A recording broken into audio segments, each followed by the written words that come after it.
بسم الله الرحمن الرحيم الحمد لله رب العالمين والصلاة والسلام على المبعوث رحمة للعالمين وعلى آله وصحبه أجمعين.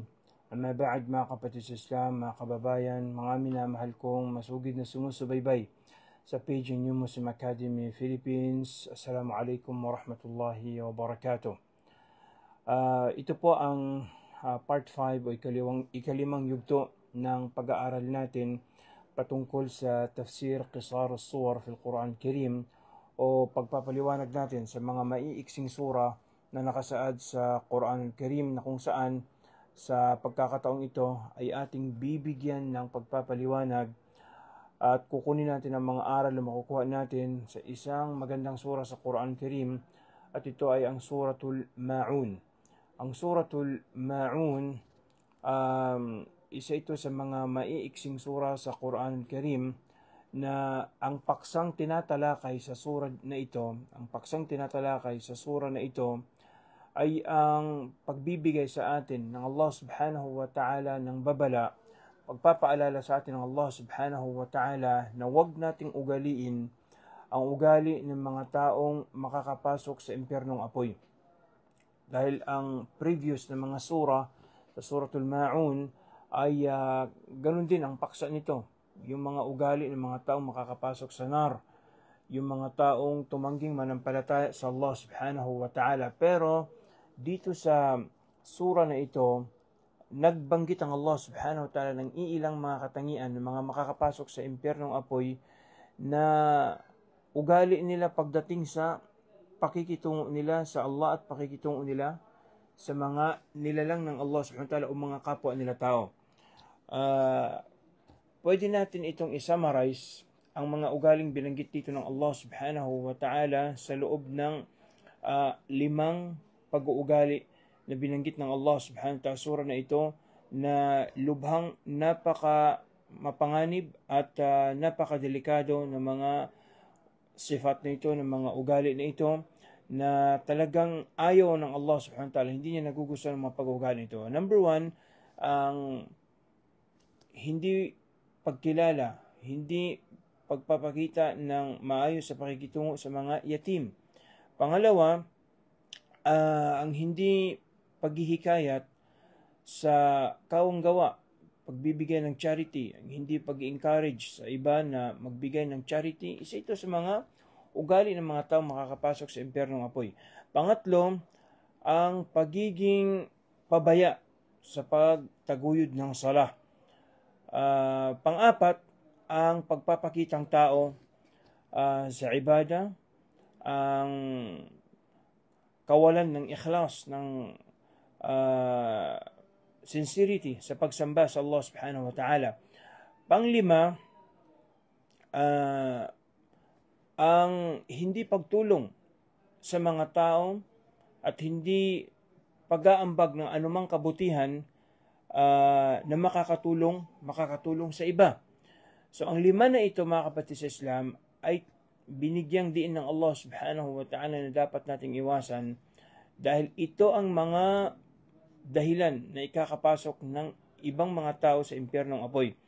Pwede natin itong i-summarize sa 2 point lang. Number 1, ang mga hindi makakapasok sa impyernong apoy, ang mga taong kufar, ang mga ugali nila, una't una, annahum la ahsanu ibadata rabbihim. La yuhsinuna ibadata rabbihim. Hindi nila sinasamba ng maayos ang Panginoon nila. Pangalawa, hindi nila pinapakitunguhan ng maayos ang mga kapwa nila. So yan ang 2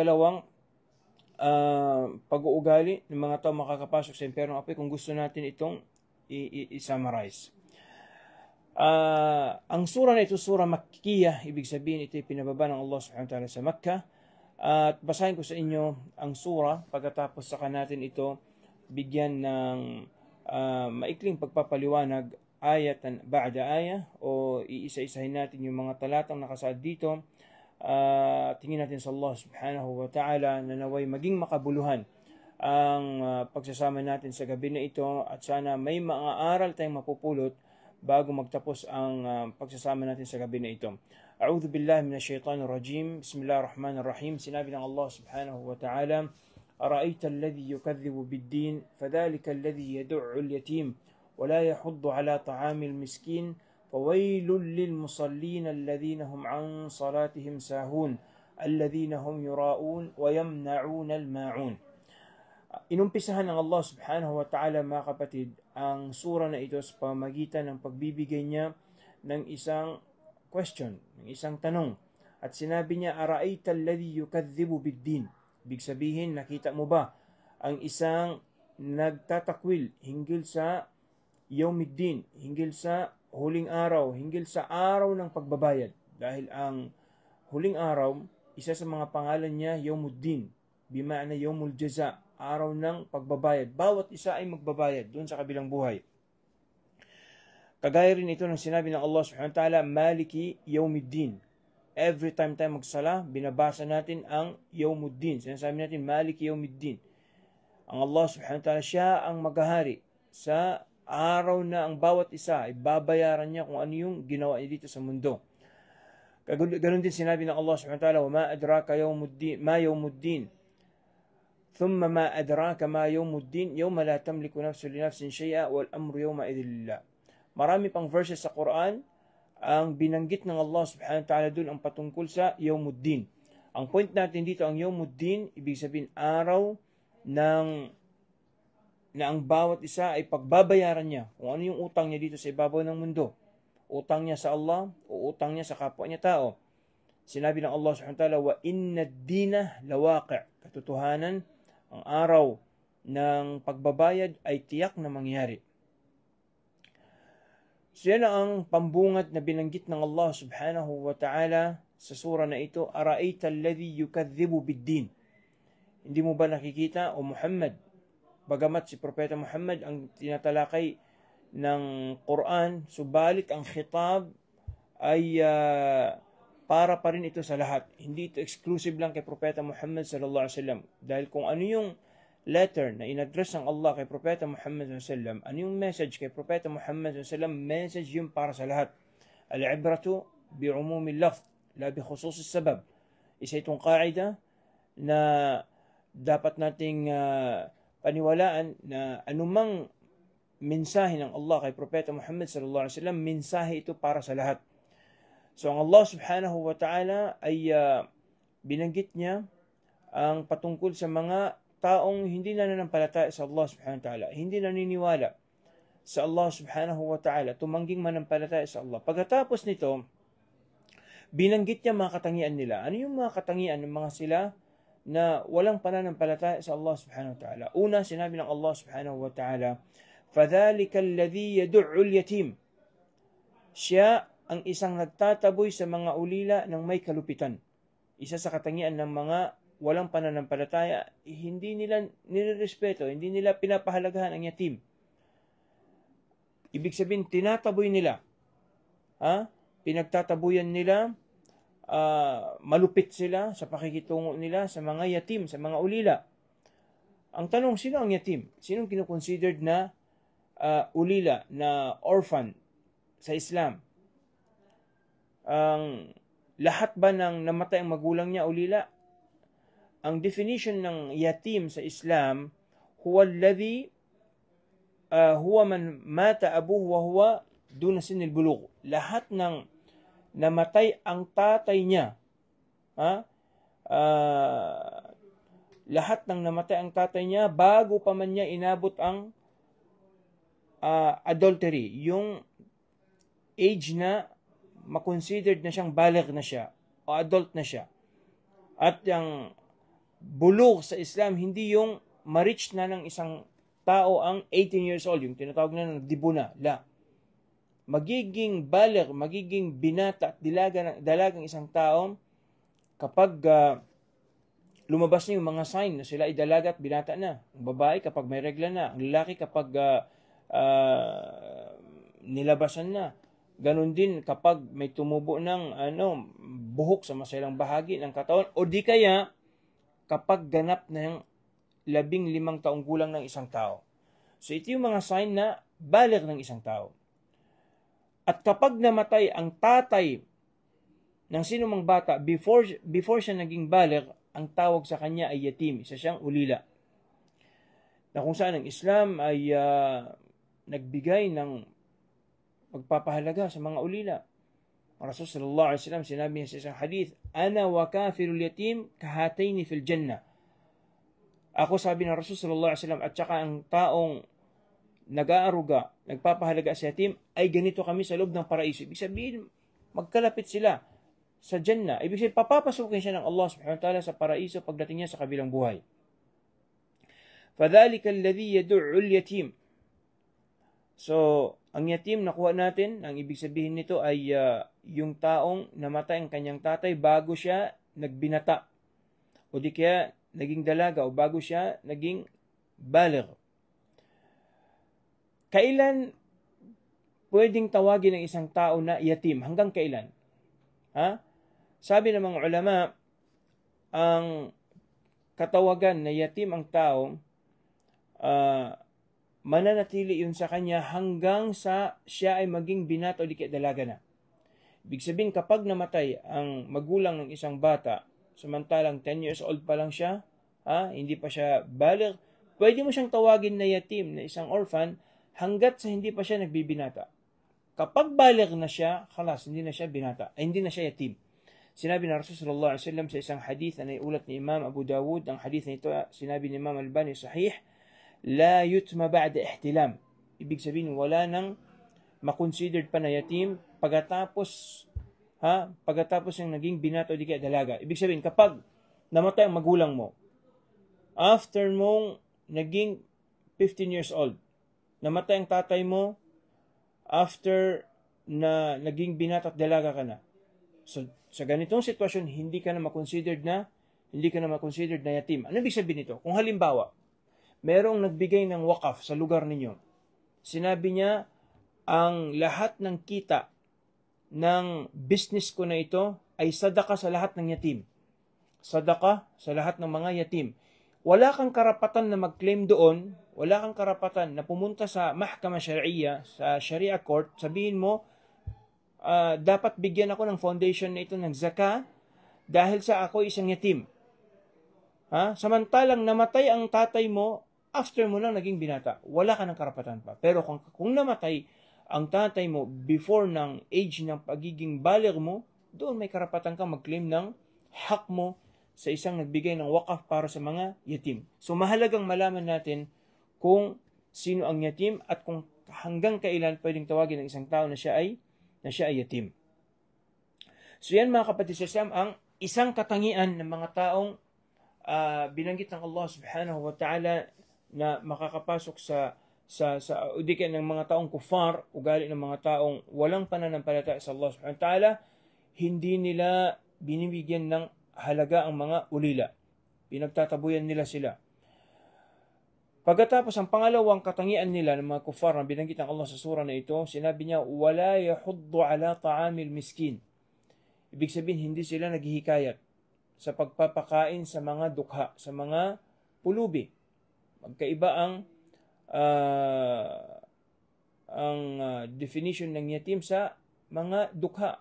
Ang pulubi at saka ang ulila, magkaiba ang ibig sabihin niya. Ang ulila yung namatay ng magulang bago siya nagbinata o di ka nagdalaga. Ang dukha, ang miskin, yun yung taong isang kahig, isang tuka. O di kaya, hindi sapat yung kinikita niya. Hindi sapat ang kinikita niya. So isa sa katangian ng mga kufar, hindi sila nag-encourage sa mga tao na tulungan natin ang mga mahirap. Wala. At kung mag-encourage man sila sa mga tao, hindi lillah ang kanilang ginagawa. Nag-encourage sila, hali kayo, tulungan natin yung mga nasalanta ng bagyo. Pero ang pakay nila doon para butuhin sila ng tao. Ang pakay nila doon para sumikat. Pakay nila doon para ma-praise sila ng mga tao. Wala yahuddu ala ta'amil miskin. Bakit niya ito magawa? Kung ang ulila na mas matindi yung sitwasyon niya, hindi niya kayang tulungan yung mga ulila na wala na magulang, what more na sa isang taong may kinikita siya pero hindi sapat ang kita niya. Mas lalo niya hindi tutulungan. So dahil doon, isa sa katangian ng mga kufar na binanggit ng Allah subhanahu wa ta'ala na dapat nating iwasan ay yung hindi natin pag-encourage sa iba na tumulong sa mga miskin. Pagkatapos binanggit ng Allah subhanahu wa ta'ala ang pangatlong katangian ng mga kufar sa surah na ito. Sinabi ng Allah subhanahu wa ta'ala, "Fawailul lil musallin." Subhanallah. Big sabihin, kapighatian, matinding kaparusahan ang ipapataw ng Allah subhanahu wa ta'ala, matinding kapahamakan ang ipagkakalob ng Allah subhanahu wa ta'ala sa mga nagsasagawa ng sala. Matindi ang aya na ito. Nagsasala pero bibigyan ng Allah subhanahu wa ta'ala ng kaparusahan. Ipapahamak sila ng Allah subhanahu wa ta'ala. Bakit kaya? Anong dahilan? Fawailul lil musallin. Ang Allah subhanahu wa ta'ala, binanggit niya ang aya na ito, pagkatapos niyang binanggit yung katangian ng mga kufar sa pagkukulang nila sa mga kapwa nila. Binanggit ito ng Allah subhanahu wa ta'ala, fawailul lil musallin. After binanggit ng Allah subhanahu wa ta'ala kung paano pinapakitunguhan ng mga kufar yung kapwa nila tao. Dahil gusto niyang i-emphasize kung paano rin nila pinapakitunguhan ng Allah subhanahu wa ta'ala. So after binanggit ng Allah subhanahu wa ta'ala yung kawalang respeto ng mga kufar sa kapwa nila tao, binanggit naman niya yung kawalan nila ng respeto sa Allah subhanahu wa ta'ala sa hindi nila pagtupad sa karapatan ng Allah subhanahu wa ta'ala. Na binanggit ng Allah subhanahu wa ta'ala na sila ay hindi nagsasala ng matino. Dahil sinabi niya, "Fawailul lil musallin alladhina hum an salatihim sahun." Kapahamakan sa mga nagsasala na ang paraan ng pagsasala nila, sahun. Anong sahun? Ibig sabihin, pabaya sila. Neglectful sila sa pagsasala nila. Nagsasala sila pero may kapabayaan. Binabaliwala nila ang sala. Ghafilun, mutasyakilun. Part-time lang nila ang sala. Hindi nila pina-priority ang sala. Hindi nila ginagawa lang first priority nila ang sala. Secondary priority lang nila ang sala. Hindi nila binibigyan ng halaga ang sala. So, kahit nagsasala sila, parurusahan pa rin sila ng Allah subhanahu wa ta'ala dahil sa kapabayaan nila. By the way, magkaiba mga kapatid sa Islam, ang pagiging pabaya sa sala at ang pagkalimot sa sala, pagkalimot ng sala. Magkaiba ang dalawa. Kaya nga sinabi ng ibang mga ulama, sabi ni Ata ibn Dinar, "Alhamdulillahilladzi qal an salatihim sahun, wa lam yaqul fi salatihim sahun." Sabi niya, dapat magpasalamat tayo sa Allah subhanahu wa ta'ala na sinabi niya kapahamakan sa mga taong pabaya sa pagsala at hindi niya binanggit na nakakalimot sila sa pagsala. Kasi bakit? Lahat natin kung minsan nakakalimot sa sala. Kung minsan, nandyan na tayo sa sala, nawawala yung isipan natin. Kung minsan, na-absent-minded. Kung minsan nakakaligtaan natin kung ilang rakaan ang sinala natin. Nakakaligtaan natin yung binabasa natin sa sala. Nakakalimutan natin kung nakailang sujud na tayo. Normal lang yun. Normal yun. Maging ang Rasul sallallahu alaihi wasallam nagkamali sa sala. Nakalimot sa sala. At magkaiba yun at saka yung taong pabaya sa sala. Sinabi ng Rasul sallallahu alaihi wasallam sa isang hadith na napagkaisa ni Bukhari at Muslim, "Innama ana basharun ansa kama tansaun."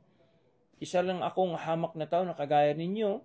Isa lang akong ordinaryong tao na kagaya ninyo. Nakakalimot ako kagaya rin ninyo. So, ibig sabihin, normal lang na makalimot ang tao sa sala. فَإِذَا نَسِيتُ فَذَكِّرُونِي. Kaya kung magkamali ako, i-remind niyo ako, sabi ng Rasul sallallahu alaihi wasallam. وَإِذَا شَكَّ أَحَدُكُمْ فِي صَلَاتِهِ فَلْيَتَحَرَّ الصَّوَابَ. At kapag ang isa sa inyo ay nagduda sa pagsala niya, ilang raka na ba ito? Ito ba ika number 3 raka o last raka na ito? So, anong gagawin mo? Susundin mo kung ano yung ala ghalabati dhann. Kung ano yung mas matimbang sa'yo. Sabi mo, mas mabigat sa akin na ito yung pangatlong raka. O di ka, mas mabigat sa akin, ito na yung panghuling raka. So, ibig sabihin, ang Rasul sallallahu alaihi wasallam nakakalimot sa sala. Pero magkaiba yun sa isang taong pabaya sa pagsala. Type, ano yung ibig sabihin ng Allah subhanahu wa ta'ala sa mga taong pabaya sa pagsala? Sabi ng mga ulama, marami itong meaning. Una, nangangahulugan ito na annahum yatrukuna as-sala bil kulliyah. Ibig sabihin, hindi sila nagsasala. Kinakaligtaan nila ang sala. Ini-skip nila ang sala. Although nagsasala sila, pero pabaya sila sa pagsala. Nagsasala ngayon, tapos bukas hindi, tapos another day hindi naman, lulubog, lilitaw yung pagsala nila. Although nagsasala sila, ganun pa man ang Allah subhanahu wa ta'ala, parurusahan pa rin sila. Kagaya rin ng mga munafiqun, mas matindi sa kanila yung mga taong Yung mga taong kufar, mga taong munafiqun, lulubog, lilitaw. Di kaya ang kafir mismo talagang ayaw magsala. May mga taong talagang ayaw magsala. May mga taong nagsasala pero sa aqida na i'tiqad nila sabi, hindi naman wajib ang sala. Kaya nga sinabi ng Rasul sallallahu alaihi wasallam, "Al-ahdu alladhi bainana wa bainahum as-salah, faman tarakaha faqad kafar." So ito maliwanag na trabaho ng kafir yung talagang pag-iwan sa sala, totally. Yung talagang hindi nagsasala na hindi niya talaga ginagampan ng sala, talagang parurusahan siya ng Allah subhanahu wa ta'ala. Ganun din yung taong nagsasala, subalit kung minsan nag-i-skip siya ng sala, kung minsan ay magsala ngayon, bukas hindi. Yung mga taong ganito, mapaparusahan din sila, mapapahamak din sila. Sinabi ng Allah subhanahu wa ta'ala, فَخَلَفَ مِنْ بَعْدِهِمْ خَلْفٌ أَضَاعُوا الصَّلَاةَ وَاتَّبَعُوا الشَّهَوَاتِ فَسَوْفَ يَلْقَوْنَ غَيًّا إِلَّا مَنْ تَابَ. Ang pagkatapos sa mga propeta, may mga taong dumating after nila, أَضَاعُوا الصَّلَاةَ, naging pabaya sila sa pagsala, وَاتَّبَعُوا الشَّهَوَاتِ. Ang problema pa ay matindi yung pagsunod nila sa last nila, sa kagustuhan nila, sarili nila. فَسَوْفَ يَلْقَوْنَ غَيًّا, talagang ma-encounter nila ang parusa ng Allah subhanahu wa ta'ala, matinding karanasan, makakaranas sila ng matinding kapahamakan. So yan ang ilan sa mga explanation ng ulama patungkol sa tinatawag na an salatihim sahun, yung mga pabaya sa sala, either kinakaligtaan nila ang sala, hindi talaga sila nagsasala totally, o di kaya ay ini-skip nila ang sala. Pangalawa, وَإِمَّا أَنْ يُضَيَّعَ أَوْقَاتَ الصَّلَاةِ فَيُؤَخِّرُهَا عَنْ أَوْقَاتِهَا. Kabilang sa mga pagpapabaya sa sala, sa meaning ng pagpapabaya sa sala, na parurusahan ng Allah subhanahu wa ta'ala ang mga nagpapabaya nito, ay yung mga taong isinasagawa nila ang sala pero sa labas na ng oras ito. Wala na, hindi na sa right time, hindi na on time yung pagsala nila. So, kabilang sa mga nagsabi nito ng explanation nito ay isa sa mga sahaba ng Rasul sallallahu alaihi wasallam, Sa'd ibn Abi Waqqas. Sabi niya, "Sa'altu Abi Sa'dan." Sinabi ng anak ni Sa'd ibn Abi Waqqas, "Sa'altu Abi Sa'dan an qawlihi alladhina hum an salatihim sahun, asahu ahadina fi salatihi hadithu nafsihi, qala awalaysa kulluna yaf'alu dhalik."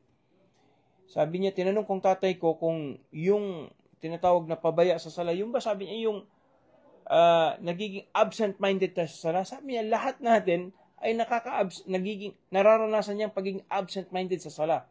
Kung minsan, after mong takbiratul ihram, kung ano yung pinagkakaabalahan mo na gawaan, yun ang pumapasok sa isipan mo.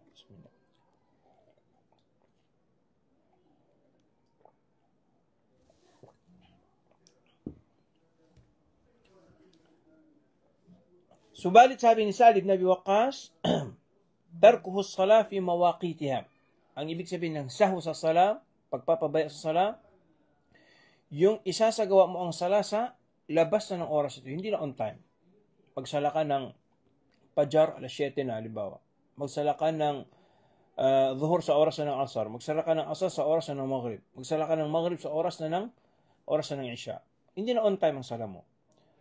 So, yung mga tao na ganito, kabilang din sila sa mga parurusahan ng Allah subhanahu wa ta'ala.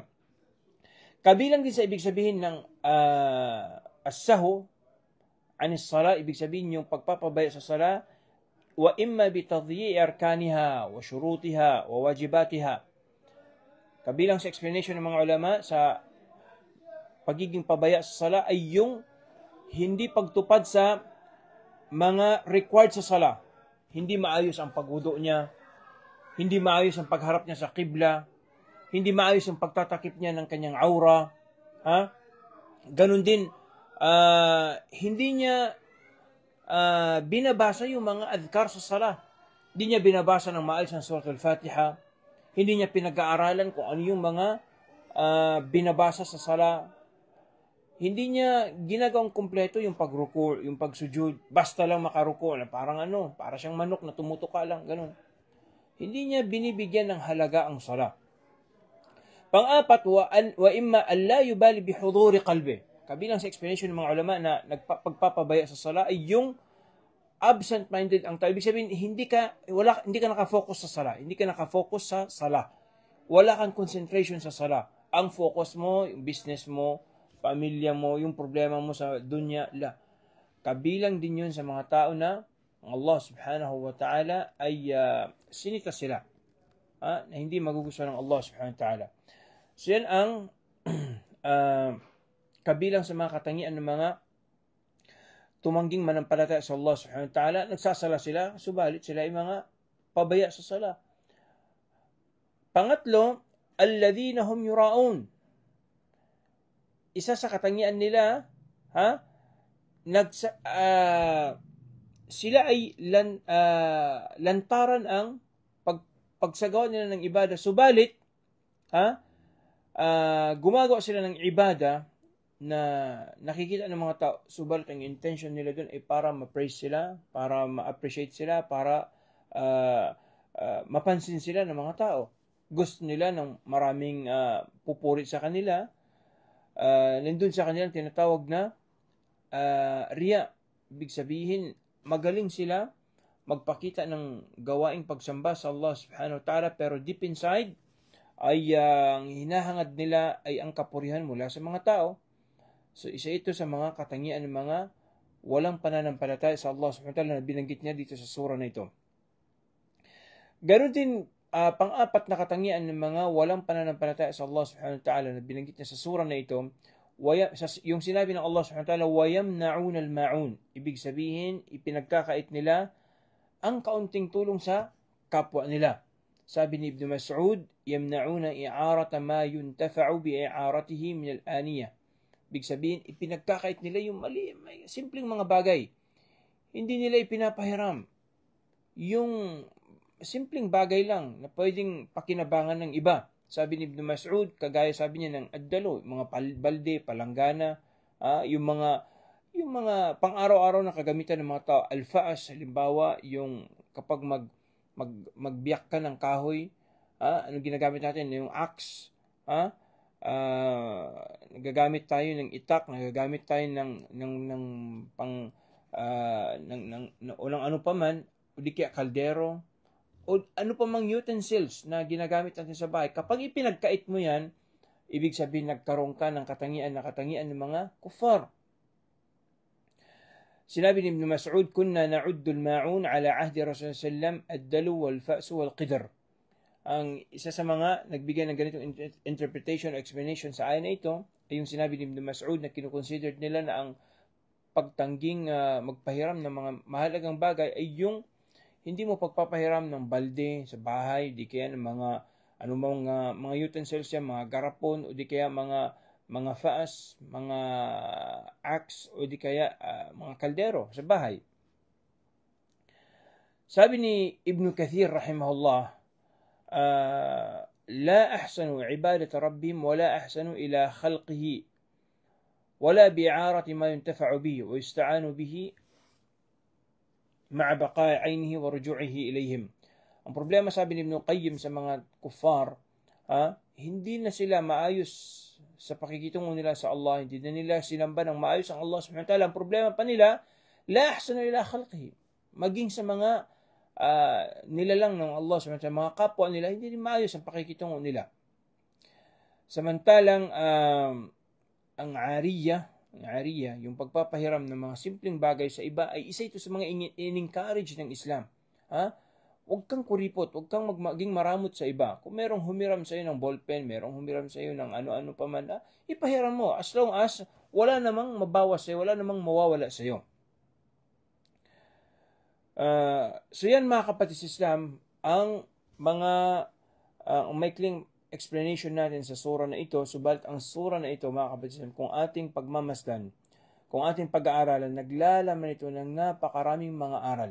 Magbanggit tayo ng ilan sa mga lesson na makuha natin sa surah na ito. Number 1, malakas yung alakang, ugnayan ng aqida sa values, sa suluk ng isang tao. Subhanallah. Kanina, nanonood ako sa news, napanood ko na merong dating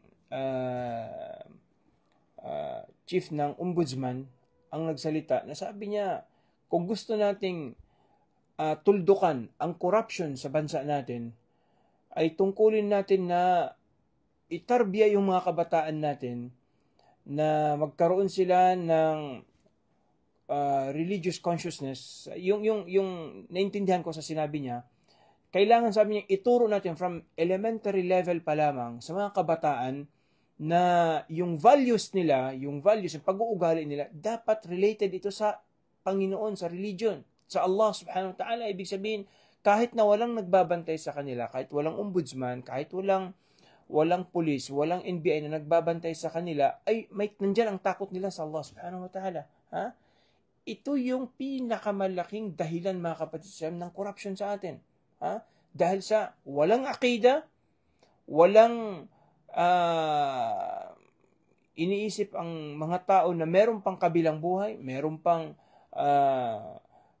sisingilin sa kanila, may darating araw na magbabayad sila. Dahil sa nawala sa kanila ang ganito, ano nangyari? Nakaw sila ng nakaw. Ha? Dahil sa sila rin ang gumagawa ng batas, kaya nila rin itong butasin, kaya nilang pagtakpan yung krimen nila. Kalas, sinong kawawa? Ang kawawa yung mga taxpayers, ang kawawa yung mga taong bayan.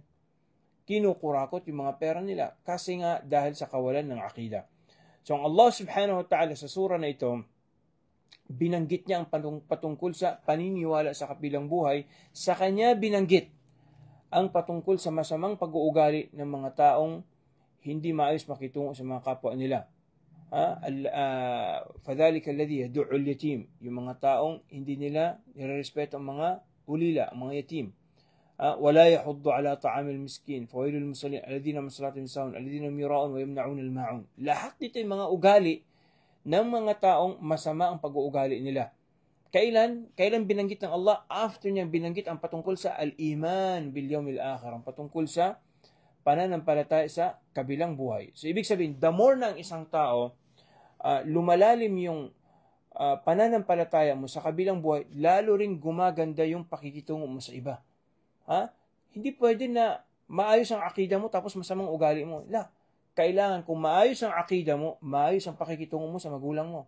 Maayos ang pakikitungo mo sa mga mahirap. Maayos ang pakikitungo mo sa kapitbahay mo. Maayos ang pakikitungo mo sa mga ulila, sa mga armala, sa mga byuda. Maayos ang pakikitungo mo sa mga kapos, sa mga nangangailangan.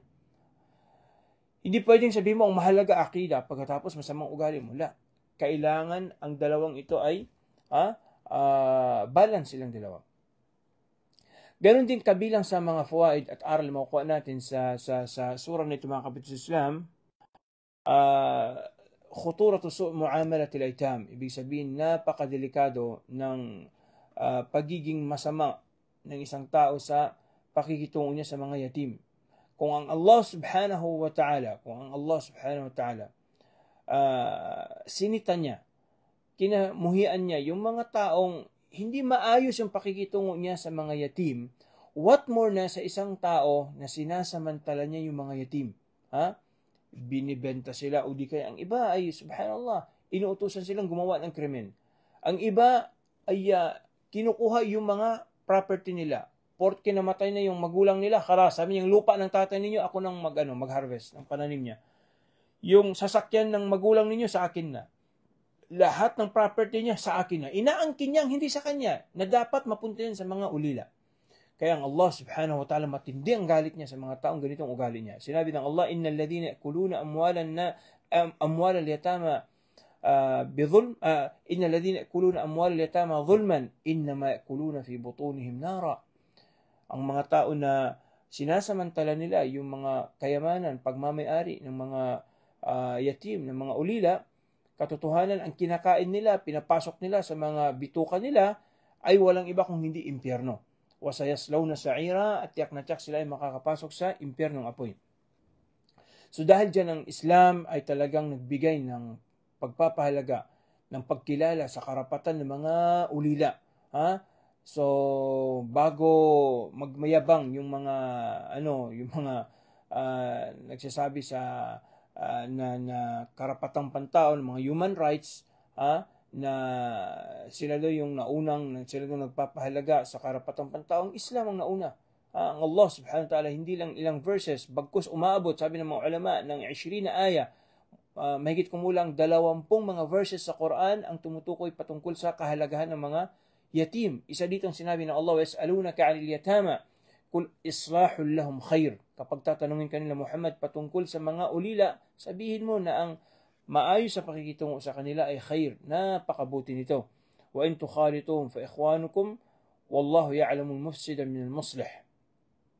Ganun din ang Allah subhanahu wa ta'ala nagbigay ng warning na wag nating gamitin yung pera nila. Wag mong gagalawin. Wag mong pagsamantalahan yung mga property, kayamanan na intended sa mga ulila. Sinabi ng Allah subhanahu wa ta'ala, "Wala taqrabu mal al-yatimi illa billati hiya ahsan hatta yablugha ashudda wa awfu bil ahdi innal ahda kana mas'ula." Ganun din isa sa mga lesson na makuha natin sa surah na ito, surah Ma'un, ya ikhwa, at-tahdhiru min riya. Ang Allah subhanahu wa ta'ala binalaan niya tayo sa surah na ito patungkol sa pagiging show off, sa pagpapakitang tao, yung pasikat. Allah subhanahu wa ta'ala ay talagang hindi niya kikilalanin yung taong nagpapakitang tao lang. Ang Rasul sallallahu alaihi wasallam, marami rin siyang hadith na binanggit patungkol dito. Sinabi niya sa isang hadith, sa hadith na naiulat ni Imam Muslim, "Inna akhwafa ma akhafu alaykum ash-shirkul asghar." Ang isa sa the most na pinapangambahan ko sa inyo, sabi ng Rasul sallallahu alaihi wasallam, ay yung maliit na shirk. Sabi ng mga sahaba, "Wa ma ash-shirkul asghar?" Qala ar-riya. Ano sabi ng mga sahaba? Ang maliit na shirk, ang minor shirk. Sabi ng Rasul sallallahu alaihi wasallam, ang riya. Dahil ang riya hindi mo nakikita, hindi kagaya ng sumasamba sa mga ribulto, sa mga santo-santo, maliwanag yung ginagawa niya. Pero yung riya, akala ng isang tao ay ikhlas siya. Akala ng isang tao ay lillah yung ginagawa niya. Wagas sa Allah subhanahu wa ta'ala. Yung pala ay pakitang tao lang. Ganun din sa isang hadith ni Abi Sa'id al-Khudri, "Ala ukhbirukum bima huwa akhwafu alaykum 'indi min al-Masih ad-Dajjal." Rasul sallallahu alaihi wasallam, mas pinapangambahan pa niya ang riya kumpara sa kay Antikristo, kay Dajjal. "Qulna bala ya Rasulullah." Sabi ng mga sahaba, "Ano yun na Rasulullah? Ano yung mas matindi pa, mas pinapangambahan mo pa sa amin kumpara kay Masih ad-Dajjal?" Sabi niya, "Ash-shirkul khafi." Ang nakakatakot, sabi ng Rasul sallallahu alaihi wasallam, yung shirk na nakakubli, yung nakatago, nakasikreto. "An yaquma ar-rajul yusalli fa yuzayyinu salatahu lima yara min nadhari rajul." Ang isa sa inyo ay magsasala, pagkatapos lalo niyang gagandahan yung salan dahil sa napansin niya na merong nakatingin sa kanya. So, paano gamutin ng isang taong riya? Paano tayo makaligtas mula sa riya? Ano ang remedyo? Anong solusyon? Ang remedyo ay mag-ikhlas tayo. Gawin nating wagas ang ating intensyon sa anumang ibadah na gagawin natin. Magsala tayo na ang niya natin, lillah. Magbigay ka ng sadaka, lillah. Mag-hajj ka, lillah. Hindi ka mag-hajj fi sabili alive, para lang makapag-live ka doon, para lang pag-selfie ka doon. La. Mag-hajj, mag-umrah, mag-sadaka, tumulong sa mga mahihirap, for the sake ng Allah subhanahu wa ta'ala. وَمَا أُمِرُوا إِلَّا لِيَعْبُدُوا اللَّهَ مُخْلِصِينَ لَهُ الدِّينَ. Walang ibang ipinagutos ang Allah subhanahu wa ta'ala sa katauhan except ang mag-ikhlas lamang sa Allah subhanahu wa ta'ala. Pangalawa, ang dua, ipagdua mo sa Allah subhanahu wa ta'ala na ilayo sa iyo ang shirk. Maging si Ibrahim a.s. "Wajnubni wa baniya an na'bud al-asnam." Ipinagdua rin niya na sana hindi siya makasamba sa ibang Panginoon maliban sa Allah subhanahu wa ta'ala. Ganun din ang Rasul sallallahu alaihi wasallam. Humingi siya ng protection sa Allah na hindi maging riya. "Allahumma inni a'udzubika an ushrika bika shay'an a'lamu wa astaghfiruka lima la a'lamu." Humingi siya ng depensa sa Allah subhanahu wa ta'ala. Nagdua siya na ilayo sa kanya ang riya. Pangatlong tip para maging ligtas tayo mula sa riya, "Alla ya'mal al-'amala min ajli an yarahu an-nas." Iwasan ng bawat isa sa atin ang magkaroon siya ng motivation na para mapuri ng mga tao, para ma-praise ng mga tao. La. Sinabi ng Rasul sallallahu alaihi wasallam, "Man yusammi'u yusammi'illahu bih, wa man yura'illahu bih." Pang-apat, napakababaw mga kapatid ng pag-iisip ng isang taong sumasamba sa Allah para lang purihin ng iba. Napakarumi ng intensyon ng isang tao na gumagawa ng isang ibada para lang para mapuri ng ibang tao. Nagsasayang lang siya ng juhud, nag-aaksaya lang siya ng buhay niya, ng oras niya. Pang-apat, an tu'azzim Allah fi qalbik. kabilang sa binanggit ng mga ulama na paraan para makaligtas ka mula sa riya, ang isipin mo ang Allah subhanahu wa ta'ala ang dakila sa lahat. Kapag iniisip mo ng Allah subhanahu wa ta'ala, siya ang nakakakita ng lahat, nakakaalam ng lahat. Maging yung nasa isipan mo, nasa puso mo, alam ng Allah subhanahu wa ta'ala, sa ganitong paraan, maging malayo ka sa mula sa pagpapakitang tao na siya ang isa sa mga katangian ng mga tao makakapasok sa impyernong apoy. Kapag iniisip mo ang ayan, sinabi ng Allah, وَرَبُّكَ يَعْلَمْ مَا تُكِنُّ صُدُورُهُمْ وَمَا يُعْلِنُونَ. At ang Panginoon mo, ang higit na nakakaalam kung ano yung mga tinatago, sinisikreto ng mga puso nila at kung ano yung mga nilalantad nila. Kung ito yung akida mo, ito yung pinananampalatayaan mo, alam ng Allah subhanahu wa ta'ala ang lahat, bakit ka pang pakitang tao? Alam mo rin pala na ang Allah subhanahu wa ta'ala, walang maisisikreto sa kanya, bakit ka pang magpakitang tao? Panglima, an taj'ala laka khafaya min al-amal. Gawin mo sikreto ang lahat ng ginagawa mo. Lahat ng pagsamba na ginagawa mo, walang nakakaalam nito except ang Allah subhanahu wa ta'ala. Sabi ng mga ulama ng salaf, isa sa mga advice nila, al-mukhlis alladhi yaktumu hasanatihi kama yaktumu sayyiatihi. Isa sa mga sign ng isang taong sincere sa pagsamba niya sa Allah subhanahu wa ta'ala, itinatago niya, pilit niyang tinatago yung mabuting ginagawa niya, kagaya ng pagtatago niya sa masamang ginagawa niya, sa kasalanan niya. Meron bang taong binubulgar niya ang kasalanan niya? Wala. So kung ganun din ang pagsisikap ng isang tao sa pagtago niya, sa pagsekreto niya, sa mabuting ginagawa niya, isa siya sa mga payos sa mga tao, isa siya sa mga sincere, sa mga ikhlas ang pagsamba sa Allah subhanahu wa ta'ala. So yan mga kapatid, ilan sa mga fawaid na makuha natin sa ayan na ito. Siguro ang panghuli na pwede kong ma-share sa inyo, mashru'iyyatul ariyah. Ibig sabihin, walang masama yung pagpapahiram sa Islam. Bagkus ito ay in-encourage sa atin, magpahiram ka kung anong meron sa iyo. Mag-share ka kung anong meron sa iyo. Sinabi ng Allah, wa ta'awanu 'alal birri wat taqwa. Magtulungan kayo sa gawaing kabutihan at tungo sa pagkakaroon ng takot sa Allah subhanahu wa ta'ala. So ang ariyah, isa ito sa mga uqud at tabarruat. Isa ito sa mga voluntaryong mga gawain sa Islam na ini-encourage sa Islam na kailangan ay mag-volunteer tayo sa iba. Mag-volunteer ka sa iba, ipahiram mo, halimbawa kung may sasakyan ka.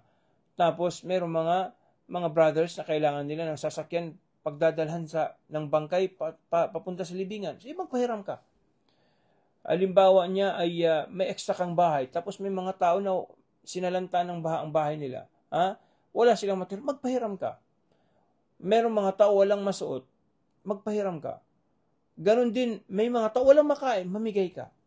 So kailangan sa atin ang meron tayong ruhul ihtisab, nandun sa ating spirit ng pagiging, yung voluntarism na tinatawag.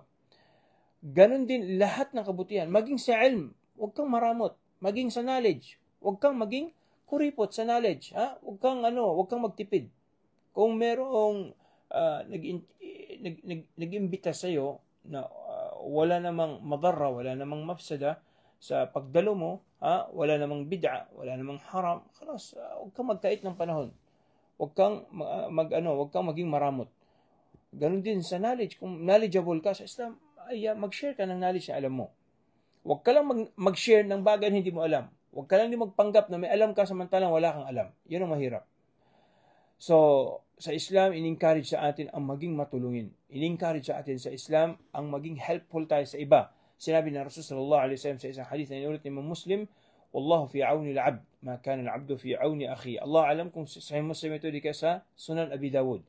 Ang Allah subhanahu wa ta'ala, tutulungan niya ang sino mang tumutulong sa iba. Ibig sabihin, as long as tumutulong ka sa iba, patuloy rin ang pagbibigay ng Allah subhanahu wa ta'ala ng assistance niya sa iyo, ng tulong niya sa iyo. Ang Allah subhanahu wa ta'ala, kapag tinulungan ka, hindi mo alam kung ano yung kapalit na itutulong niya sa iyo.